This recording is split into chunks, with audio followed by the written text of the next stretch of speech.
Welcome to an Entrepreneur Vault episode, and today is a Money 101 episode. It's actually a little bit of a Money 101 episode and also an ER 100 episode. It's kind of a mashup here, but it's most likely going to be going towards Money 101 because we're going to talk a little bit more about finance, right? So there's a little bit something that I learned this week, right? As you know, I usually basically experience something and I learn from it and then I basically record about it. And this week I was able to kind of reflect back and kind of really look at the whole core part of growing your cash flow brick by brick. And basically the whole point of the summary of this video is like this, okay? Grow your cash flow like a bamboo tree and not like a rose flower. Because it's very easy for you to want to grow your cash flow, your income in a very fast, rapid rate. And it looks good like a rose flower, which takes like 8 weeks to grow or something like that to sprout. But a bamboo tree takes about 3 years for it to even start sprouting, or even up to 5 years to really start growing fully. So, but the bamboo tree is much stronger. It has a better foundation. It's very easy to basically, actually, matter of fact, a rose flower will just basically wither very quickly, right? It'll just basically die out much faster than a bamboo tree, which, by the way, survives for a very long time. And that's basically the whole point of this video and why I wanted to go over that topic, because and especially in the age that we live in, where it's kind of like the whole social media, flashy lifestyle, and all those different things, you end up looking at someone's lifestyle like it's a rose flower, right? And you kind of want to get that rose flower because it's so flashy, looks cool, you want to get it now. But instead, what you actually want to focus on is a bamboo tree type of route, where you're basically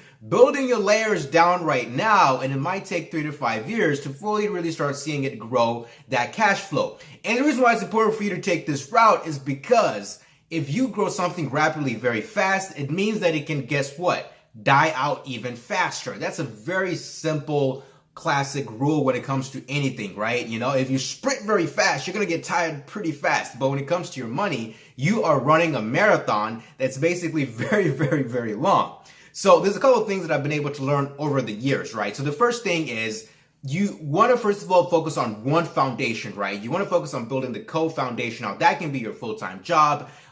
It can be something in business. It can be whatever it might be. Something that's getting you cash flow in and something you can depend on. Now, the first thing you want to make sure is you want to give it at least 1 year before you can even be able to start thinking about building other income streams. Now, you can be able to think about how to maximize what you have during that first cash flow you have, like your job or your business, whatever it might be. You want to find ways to maximize it, right? I'm not saying don't innovate. Definitely do that. But don't try to go into something else full out in that same 1 year period, because that's something I've done multiple times and I've learned the hard way multiple times. And now I finally was like, okay, I finally learned my lesson. Okay, it's taken a long time, but I've finally seen the light on the end of the tunnel, because I've been able to connect the dots backwards and been able to see what worked and what did not work. And that's definitely something that I want to tell you there, right? Give something at least 1 year before you even start thinking about pulling a lot of assets from that and trying to build another asset. Now, the key rule is at least 5 years for you to be like, okay, this is consistent. Because 5 years allows you to be able to go through different turmoils, other than in your personal life, but also in the market or place that you're working at, right? It can be in business, it can be at your job, it can be whatever it might be. And then, of course, the ultimate is that 10-year period, at least a decade, where you can be able to be like, okay, this is pretty solid, okay? That means it's like a job or an asset you've been building on. It's pretty solid. The reason why I say go from the 1 year and then the 5 year and then the 10 year is because it kind of generally goes with the general rule of how businesses usually survive in the market. The first 5 years, about 80% of people get wiped out. Like, no one is safe in the market. 80% or whatever asset you created can get wiped out. Now, matter of fact, if it's something you build very fast, the chances are it'll probably get wiped out in that first year. So you want to build it nice and slow and patiently. The reason why I say 10 years is because you've been able to build a pretty core foundation in the market that's very hard for you to get shaken up and thrown out of the market, right? You can be pretty sustainable. It'll give you enough time to adapt to be able to reinvest into something else if it means that market is really hard for you to stay in anymore, okay? Now, the next key part is now you've figured out what your core foundation is, right? You remember what I said in the beginning. Focus on one main core foundation. Do not try and build multiple things at the same time. Do not try and be that person who has so many side hustles to the point where you don't even have a main hustle anymore, right? That's kind of the whole point, right? That's something I remember at one conference we were at, and someone was like, I think it was a person from Texas, and he was basically talking about that. I was like, yeah, that's definitely true, right? Because everybody's always about like, I'm trying to get a side hustle. Like, well, what's your main hustle then? So you want to make sure that you have something that's main, that's your ground foundation, that's going to be able to help you build your side hustles, right? Because the main foundation is what helps you have the time and luxury or asset or investments to do the side hustle. Now, the one thing I do recommend on the next part here is passive investments, okay? So passive investments is something that you're not really pushing yourself and grinding your gears to get into, right? And this is something you can start with a small amount or a large amount, right? So these are different things like stock investing, real estate. Of course, real estate, I don't mean go purchase a house. I mean, like, you can be able to enter, what is it called? Is it ERTFs or something like that? So public funds that can allow you to get a percent of a real estate property or whatever it might be. And this, especially in the age of the internet, there's a lot of different companies that are trustworthy that you can be able to do different things like that, right? So basically passive income, or not passive income, passive investments, okay? Passive income and passive investment might be a little bit different, but passive investment is something that you want to put money in and kind of forget about and not try to really look at it for the next 10 years. So that's something you can still do in your first year, right? Now,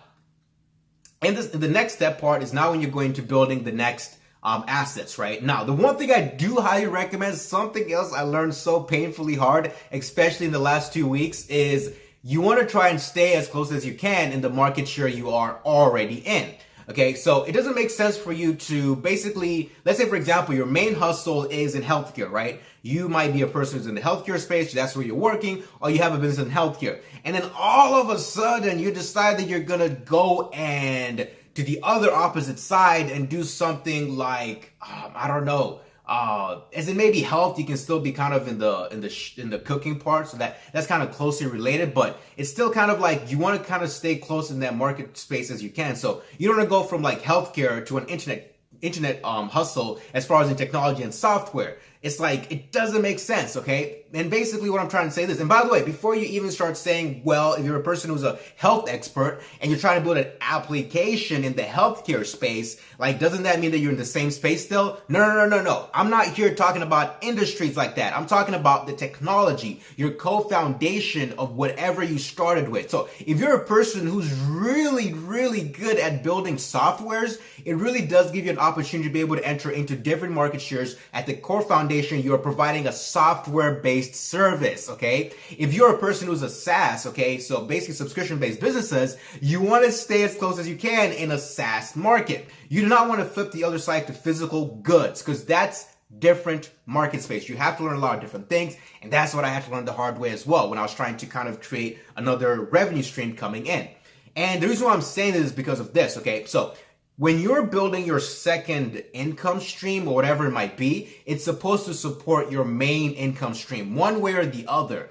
Because you want to think about your main income stream as its own entity. You do not want to think about it as if it's you. You want to think about it as its own entity. It has its own needs. And if that main entity is giving another entity money and that main entity is not gaining anything out of it, does it make sense to you? It's basically like me telling you this, hey, I'm going to come to you, you're going to invest in me, but oh yeah, by the way, I'm not going to give you anything in return. Like, you're not going to invest in me, okay? And you're like, oh yeah, by the way, invest some time into my life, and guess what? You're not going to get anything out of it because I'm not going to give you anything back. You're not going to learn anything that's going to complement you in your life. That does not make sense. So when you are trying to start or investing into the next hustle or the next side hustle, make sure that it's kind of around the area you want to be in as the main hustle, and also make sure they're complementing each other, okay? And the reason why it's important that they complement each other is because they'll be able to build an even stronger foundation. So basically, this is what I'm trying to say here. So the first year, you got that main hustle, you got that core foundation.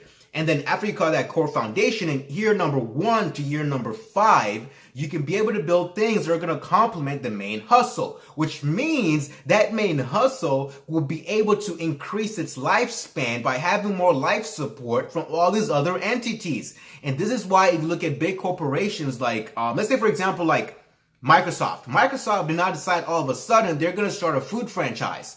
It does not make sense, because if Microsoft's core market share of technology is getting hurt and they had a franchise business of food, the market does not care, because the franchise of food is not going to complement Microsoft. But Microsoft instead like, hey, we're doing technology. We have hardware and also we have software. What does those two do? They complement each other. It's the same thing. You don't see Apple all of a sudden starting to sell clothes. Okay? And by the way, Apple is very trendy. It's very cultural. If they wanted to do that, they could do it. But it does not complement their main hustle. Because what will end up happening is if their main hustle is not working and they're like, but we have a clothing brand. Investors will be like, yeah, what does that do to you on the main core technology? It really does not. And that's why you see a lot of different big corporations. They usually stay in the kind of the same market space. If you look at Coca-Cola, they could literally have invested in a lot of technology-based investments and whatever creations, but they stuck to beverages. Water, like I think they do sell water, I believe. Yes, they have water. They have, different like good protein water, and they sell the Coca-Cola and all those other different things, right? They stay in the same line of beverages, okay? So you want to make sure that your main hustle is not going to be so far away from your side hustle that when your main hustle is crying out for help, your side hustle is like, yeah, I wish I could help, but we're in a completely different market space. We can't really complement each other. So that's another thing that I learned the hard way, and you definitely want to implement that, okay? So, and then the third thing, the final thing, is you want to think as long-term as you can.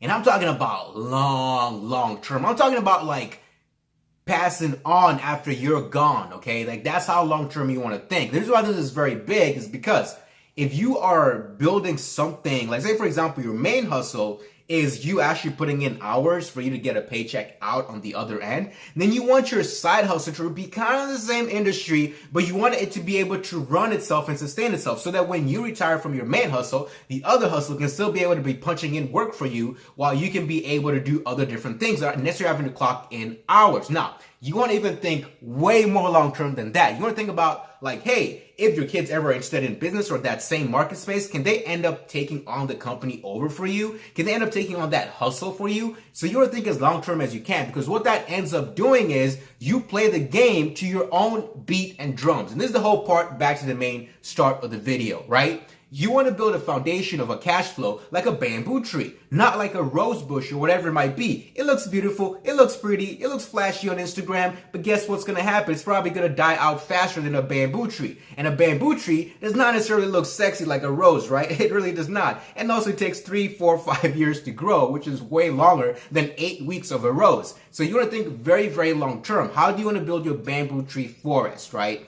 And a bamboo tree ends up being of more value because you can be able to reuse it, right? It's kind of like tea. Once you grow your tea, you can just be able to keep picking it, right? Because you don't have to grow it from the start all over again. It just kind of, goes through the different cycles of seasons, right?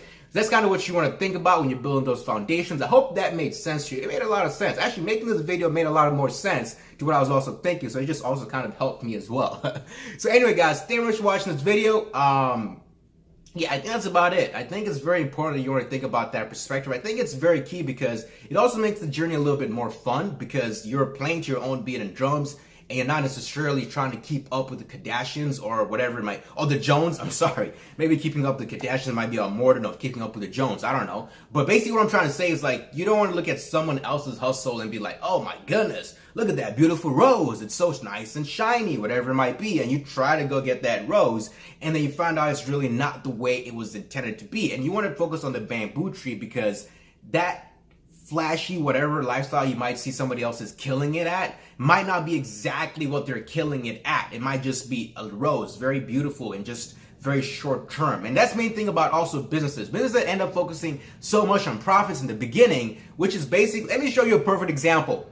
MySpace was that rose, okay? MySpace was the first. MySpace was the first one to hit the market. Like, man, it was a beautiful rose. They started hammering on product like, hey, ads everywhere, ads here, ads there. They wanted to make that cash. They wanted to make that cash so fast. So when Facebook was coming in later, they were a bamboo tree. They were not really as sexy when it comes to the cash. They were not making money. They were not pushing ads to their users. They were thinking long term. And now you look at who's survived in the market long term. Of course, Facebook, right? And you don't think about it in those terms. And I hope that was able to make a little bit more sense in what I meant by that. And I'm not trying to shame anybody's hustle at all. I'm just saying, if you're making a hustle, just think about 10 years and 20 years and 30 years from now. Not about 8 weeks from now.